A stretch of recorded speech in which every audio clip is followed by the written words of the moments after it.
சித்த மருத்துவம் ஆயுர்வேதால வந்து நோய் இல்லாம நம்மளை எப்படி பாதுகாத்துக்க என்னென்ன வழிமுறைகள் சொல்லியிருக்காங்களோ அதை நம்ம ஒவ்வொரு குடும்பத்திலயும் வந்து பின்பற்றணும். சித்த மருத்துவம் மேற்கொள்றேன்னு சொன்னாலே மத்தவங்க கோவப்படுறாங்க எங்க மேல. அது நம்ம நாட்டிலேயே நம்ம மருத்துவத்தை வந்து கஞ்சா கடத்துற மாதிரி மக்களுக்கு கொடுக்க முடியுமா? அது அறியாமைன்னு தானே சொல்லுது. டிக்னிட்டி ஆஃப் டெத்னு சொல்லுவாங்க பாத்தீங்களா, அந்த இறுதி காலம் கூட உங்களுக்கு வந்து சுகமாக இருக்குது. அது அவங்க டிபெண்ட் ஆகாம இருக்கிறதே பெரிய விஷயமா இருக்குமே. இப்ப இவர் வந்து இந்த ஒரு மாசத்துல வேலைக்கு போனதெல்லாம் நிஜமா எனக்கே அது ஒரு அற்புதமா தான் இருந்தது. இப்ப ஓரல் கேன்சர் வந்து ரொம்ப வெரி ஈஸி டு டயக்னோஸ். ஒருத்தனை பார்த்த உடனே நம்மளால கண்டறியக்கூடிய ஒரு இதா இருக்கும். நாக்குல வந்து ரிப்பீட்டடா புண்ணு வந்துட்டே இருக்கும். நார்மல் டங்க்ல இருந்து அது டிஃப்ரெண்டா இருக்கும். இன்னொன்னு இந்த கண்ணம் சொல்றோம் பாத்தீங்களா, அந்த இடத்துலயும் புற்று வர்றது உண்டு. அவனுடைய ஹிஸ்டரி எடுப்போம்ல, டொபாக்கோ ஹேபிட்ஸ் இருக்கா, இது இருக்கா, கன்ஃபர்மேஷன் எதுல ஆகுதுன்னா பயாப்சியில தான். நான் ஹாட்கின்ஸ் லிம்போமாங்கிறது ஒரு வகையான புற்றுப்பா. அந்த புற்றுல வந்து ஸ்டேஜ் 4ல பேஷண்ட் இன்னமும் நம்ம கிட்ட வந்து ஃபாலோ அப்ல தான் இருக்கிறாங்க. அவங்களுக்கு வந்து கீமோதெரப்பிக்கு வந்து சஜஸ்ட் பண்ணாங்க. 2 கீமோ உட்கொண்டாங்க. பட் பேஷண்ட் வித்ஸ்டாண்ட் பண்ண முடியல. சித்த மருத்துவம் ஆரம்பிச்சு ஒரு மாசத்துல அந்த நோயாளி வந்து தன்னுடைய வேலைக்கு போயிட்டார். அது ஒரு பெரிய விஷயம் இல்ல.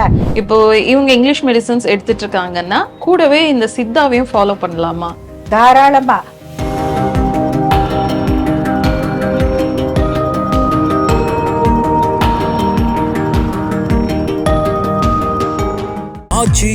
எந்த சமையலும் ருசி தேடும் ரகசியம் 20 ரூபாய். ஓரல் கேன்சருக்கு என்னெல்லாம் சிம்டம்ஸ் மேம்? இப்ப ஓரல் கேன்சர் வந்து ரொம்ப வெரி ஈஸி டு டயக்னோஸ். ஒருத்தனை பார்த்த உடனே நம்மளால கண்டறியக்கூடிய ஒரு இதா இருக்கும். நாக்குல வந்து ரிப்பீட்டடா புண்ணு வந்துட்டே இருக்கும். நார்மல் டங்க்ல இருந்து அது டிஃப்ரெண்டா இருக்கும். இன்னொன்னு இந்த கண்ணம் சொல்றோம் பாத்தீங்களா, அந்த இடத்துலயும் புற்று வர்றது உண்டு. அவனுடைய ஹிஸ்டரி எடுப்போம்ல, டொபாக்கோ ஹேபிட்ஸ் இருக்கா, இது இருக்கா, கன்ஃபர்மேஷன் எதுல ஆகுதுன்னா பயாப்சியில தான். ஓகே, சரியா? கண்டறியறது நமக்கு பெரிய சிரமம் இருக்காது. ஈஸியா we can suspect. ஒரு குறி போட்டு இது வந்து நாக்கு புற்றா இருக்கும். ஏன்னா ஆறாத திரும்ப திரும்ப திரும்ப இருக்கக்கூடிய புண் வந்து நமக்கு வந்து நாக்கு புற்றை வந்து ஊர்ஜிதப்படுத்தும். பட் கன்ஃபார்ம்டு டயக்னோசிஸ் வந்து பயாப்சி தான். Okay ma'am. அதே மாதிரி ஃபுட்டு சொல்லும் போது நுரையீரல் புற்றா இருந்தா இந்த ஃபுட்டெல்லாம் சொல்லுவாங்க. இப்ப மார்பக புற்றோ இல்ல ஓரல் கேன்சர்னா அவங்களுக்கு என்ன மாதிரி உணவு மேம் சொல்லுவீங்க?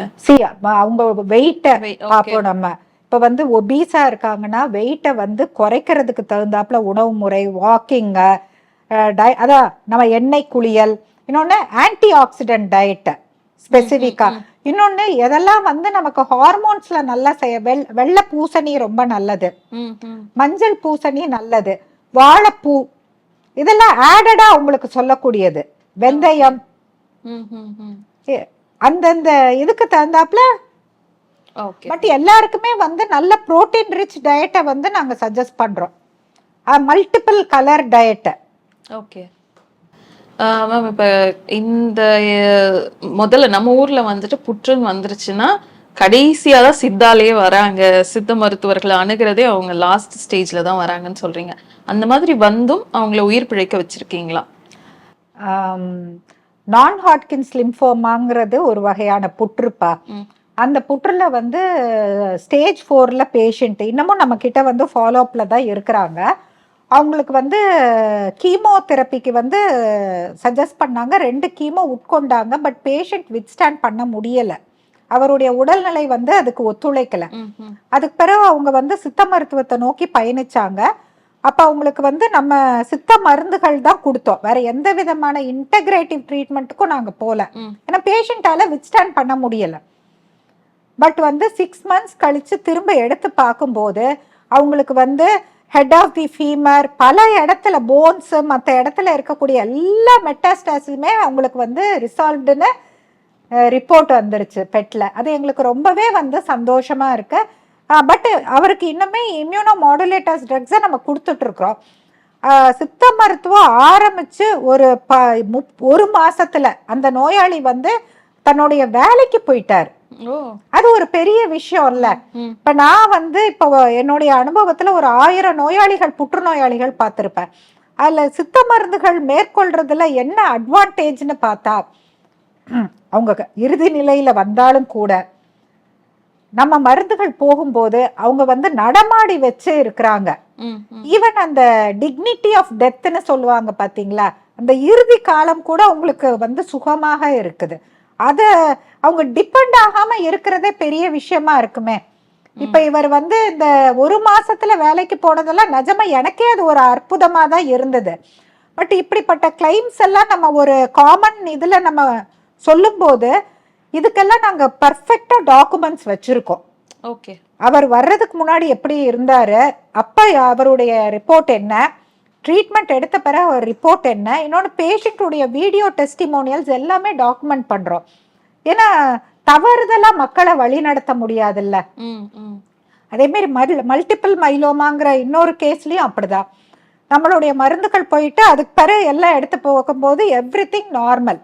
ஆனா அவங்க 2 வருஷம் தொடர் சிகிச்சையில இருந்துட்டு இருக்காங்க. எல்லாமே காயக்கல்ப மருந்துகளா தான் கொடுக்குறோம். இப்படி பல இதுல நமக்கு நல்ல முன்னேற்றம். எங்களுக்கு என்ன வருத்தமா இருக்குன்னா, ஒருவேளை ஆரம்ப நிலையில வந்திருந்தா இன்னும் நல்ல ரிசல்ட் ப்ரொடியூஸ் பண்ணியிருக்க முடியுமோ அப்படிங்கிறது இருக்கு. ஆனா ஆரம்ப நிலையிலயும் வராங்களா மேம்?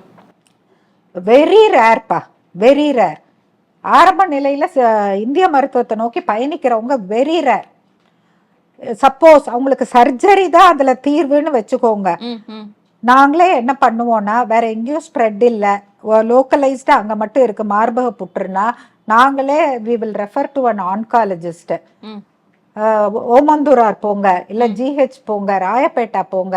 நீங்க வந்து அந்த ஏன்னா மார்பக புற்றுக்கு நல்ல விதமா மருந்துகளை இவால்வ் பண்ணி இருக்கிறாங்க. பயப்படாதீங்க, நீங்க பண்ணிட்டு வந்துருங்க. இல்ல சர்ஜரி முடிச்சுட்டு நீங்க அதுல என்ன பெரிய அட்வான்டேஜ்னா, நிறைய பேஷண்ட்ஸ் வந்து சர்ஜரி முடிச்சிடுறாங்க, கீமோ வித்ஸ்டாண்ட் பண்ண முடியாத கேசஸும் இருக்கிறாங்க. அப்ப நாங்க என்ன பண்றோம்னா, அந்த கீமோ ஃபேஸ்ல கூட எங்களுடைய மருந்துகளை அவங்களுக்கு சப்போர்ட்டிவா கொடுக்கும்போது அவங்க கீமோவை நல்லா ஏத்துக்க கூடிய உடல்நிலையில இருக்கிறாங்க. அதுல வருந்த தகுந்தக்கூடிய விஷயம் ஒண்ணு நான் பார்த்தது என்னன்னா, சித்த மருத்துவம் மேற்கொள்றேன்னு சொன்னாலே மத்தவங்க கோவப்படுறாங்க எங்க மேல. அது நம்ம நாட்டிலேயே நம்ம மருத்துவத்தை வந்து கஞ்சா கடத்துற மாதிரி மக்களுக்கு கொடுக்க முடியுமா? அது அறியாமைன்னு தானே சொல்லுது.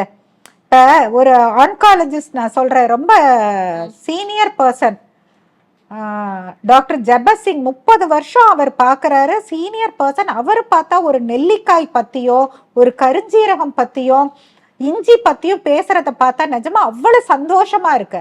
அப்ப ஒரு சைடு ஆஃப் பீப்புள் வந்து நல்ல புரிதலோட வராங்க. ஏன்னா அவர் சொல்றாரு, நான் 30 வருஷத்துல அவ்வளவு பேஷண்ட் பார்த்து நாங்களே பர்ன் அவுட் ஆயிட்டோம். கம்ப்ளைண்ட் கேட்டு கேட்டு prevention is better then cure. அப்ப ப்ரிவென்ஷனுக்கு வந்து கடல் மாதிரி கொட்டி கிடக்கிற ஒரு மருத்துவம் நம்ம கையில இருக்கும்போது அது வந்து அன்சைன்டிபிக்னு சொல்றது எந்த விதத்துல நியாயம்னு தெரியல. இப்ப ஒரு இஞ்சி சேர்ந்த மருந்து சித்தால ஒரு 50 மருந்துகள் இருக்கும். அந்த இஞ்சிக்கு ஆன்டி கேன்சர் ஆக்டிவிட்டி இருக்குன்னு ஒரு இன்டர்நேஷனல் ஜேர்னல்ல பப்ளிஷ் பண்ணா ஏத்துக்கிடுறோம். ஆனா அது வந்து சித்த மருத்துவத்துல சொல்லப்பட்டிருந்ததுன்னா அது பழமைவாதமா? நம்ம பர்செப்ஷனை மாத்தணும். இன்னொன்னு நான் பார்த்ததுல என்னன்னா, சில கேசஸ்ல வந்து இன்டகிரேட்டிவ் ட்ரீட்மெண்ட் நல்லா இருக்குதுப்பா. அதுதான் அடுத்தது கேட்கலான்னு இருந்தேன். இப்போ இவங்க இங்கிலீஷ் மெடிசன்ஸ் எடுத்துட்டு இருக்காங்கன்னா கூடவே இந்த சித்தாவையும் ஃபாலோ பண்ணலாமா? தாராளமா. அப்போ அவங்களுடைய புரோட்டோகால், அதாவது அவங்களுக்கு கீமோ ரொம்ப ஸ்ட்ராங்கான புரோட்டோகால்ஸ் டாக்டர்ஸ் டிசைட் பண்ணும்போது நாங்க எப்படி இது பண்றோம்னா, இம்யூனோ மாடுலேட்டர்ஸ் மாதிரி அவங்கள நல்லா அந்த கீமோவை வித்ஸ்டாண்ட் பண்ற அளவுக்கு அவங்க நோய் எதிர்ப்பாற்றல நல்லா வச்சிருக்கிற அளவுக்கு மருந்துகளை கொடுப்போம். ஆன்டி கேன்சர் மருந்துகளை நாங்க அப்ப கொடுக்கறது கிடையாது. எந்த ஸ்டேஜ்ல என்னங்கிறது இருக்கு. சிலர் அங்க எடுத்துட்டு அதுக்கு பிறகு மருந்து ரெஸ்பாண்ட் பண்ணலன்னு வர்ற கேஸ் இருக்கிறாங்க. அந்த கேஸ்ல நாங்க வந்து சித்த மருத்துவத்துல சொல்ற ஆன்டி கேன்சர் மெடிசின்ஸும் டயட்லயும் அதிகமா ஃபோக்கஸ் பண்ணுவோம். ஆனா இன்டகிரேட்டிவ் அப்ரோச்ல போகும்போது பேஷண்ட்டுடைய வெல்பீயிங் ரொம்ப நல்லா இருக்கு. ரொம்ப நல்லா இருக்கு. இப்போ வந்துட்டு அரசு சித்த மருத்துவமனை சொல்றீங்களா, அங்க ஓபில எத்தனை பேஷண்ட்ஸ் வராங்க மேம்? இப்ப கேன்சர் பேஷண்ட்ஸ்னா நாங்க வாரத்துக்கு 2 நாள் பாக்குறோம். புதன் மற்றும் வெள்ளி காலையில 7:30 இருந்து 1:30 வரைக்கும் ஓபி உண்டுமா. தோராயமா 50 பேஷண்ட் ஒரு சிட்டிங்க்கு வருவாங்க. 50 பேஷண்ட் வராங்க. முதல்ல ஆரம்பத்துல வந்து 5 பேஷண்ட் 10 பேஷண்ட் வந்துட்டு இருந்தாங்க. இப்ப வந்து அது 50 ஆயிடுச்சு. அதாவது ஆவரேஜ் 50ன்னு சொல்றேன் நான். இது போக போக அதிகப்பட்டுட்டு தான் இருக்குது. இதை கண்ட்ரோல் பண்றதுக்கு பள்ளிகள் கல்லூரிக்கு வந்து மருத்துவர்கள் போய் இல்லை உங்களை மாரி மீடியாஸ் மூலமா வாழ்வியல் மாற்றத்தை வந்து நம்ம முன்னிறுத்தினால் ஒழிய கொண்டு வந்தால் ஒழிய சமுதாயத்துல இந்த புற்றுநோயில இருந்து சமுதாயத்தை பாதுகாக்கிறது ரொம்ப கஷ்டம். ஏன்னா நோயாளிகளை பார்க்கறதுக்கே போதிய அளவுக்கு மருத்துவர்கள் இல்லை. புற்றுநோயை அட்டன் பண்ணக்கூடிய டாக்டர்ஸ் இந்தியா முழுக்க பார்த்தா கம்மி, ஆனா புற்றுநோயாளிகள் அதிகம். இன்னொன்னு மருந்துக்கு வந்து அடங்காம அவங்க வந்து பாலியேட்டிவ் கேர், ஏதோ வாழ்நாள் நீட்டிப்புல இருக்கக்கூடியவங்க எக்கச்சக்கமா இருக்காங்க. அப்ப அவங்கள யார் பாக்குறது? இன்னொன்னு அதனால அந்த குடும்பத்துக்கு எவ்வளவு பேர்டன், இன்னொன்னு பினான்சியல் இதெல்லாம் பார்க்கும்போது வருமுன் காப்போம்னு சொல்லிட்டு சித்த மருத்துவம் ஆயுர்வேதால வந்து நோய் இல்லாம நம்மளை எப்படி பாதுகாத்துக்க என்னென்ன வழிமுறைகள் சொல்லியிருக்காங்களோ அதை நம்ம ஒவ்வொரு குடும்பத்திலயும் வந்து பின்பற்றணும். ஆக்சுவலா இந்திய மருத்துவத்துலதான் அந்த லைனே இருக்கு, நம்ம வருமுன் காப்போம் அப்படின்றது வந்து நம்ம இதுலதான் அதிகமா சொல்லப்பட்டிருக்கு. ஆனா நம்ம கை மீறிடுச்சு இப்ப அந்த இது வந்து மருந்தே உணவுன்னு உலகுக்கு முதல்ல சொன்னது வந்து சித்தர்கள் தான். நீ சாப்பிடக்கூடிய உணவையே மருந்து மாதிரி கரெக்டா நீ தட் மீன்ஸ் நியூட்ரிஷனல் வேல்யூ உள்ள மெடிசினல் ப்ராப்பர்ட்டி உள்ள பொருளையே நீ வந்து சாப்பிடும் போது அதுவே உனக்கு மருந்தா தானே செயல்படும். கரெக்ட் தானே? இப்ப மருத்துவ பயனே இல்லாத வெறுமனை வந்து நாக்கு சுவைக்காகவும் கலருக்காகவும் தான் நம்ம நிறைய உள்ள தள்ளிட்டு இருக்கோம். அது ஒரு முக்கிய காரணம். ஏன் வயிற்றுப்புட்டு பான்கிரியாட்டிக் கேன்சர் அதிகமா லேடிஸ்லயும் காணப்படுது. அது ரொம்ப வியக்கத்தக்க ஒன்னா இருக்கு. இன்னொன்று கண்டறியும் போதே அது 4th ஸ்டேஜுங்க, லிவர்ல மெட்டாஸ்டாசிஸ்ங்க. கேட்ட கடந்த 2 மாசமா தான் வயிற்றுல வலின்னு சொல்றாங்க. இப்ப ஆரம்ப நிலையில கண்டறிஞ்சதுன்னா அவங்களுடைய வாழ்நாள் நீட்டிப்பு இன்னும் அதிகமா இருக்கலாம். பட் குறிகுணங்களே வெளியில தெரியாம இருந்தா பப்ளிக் மத்தியில அவேர்னஸ்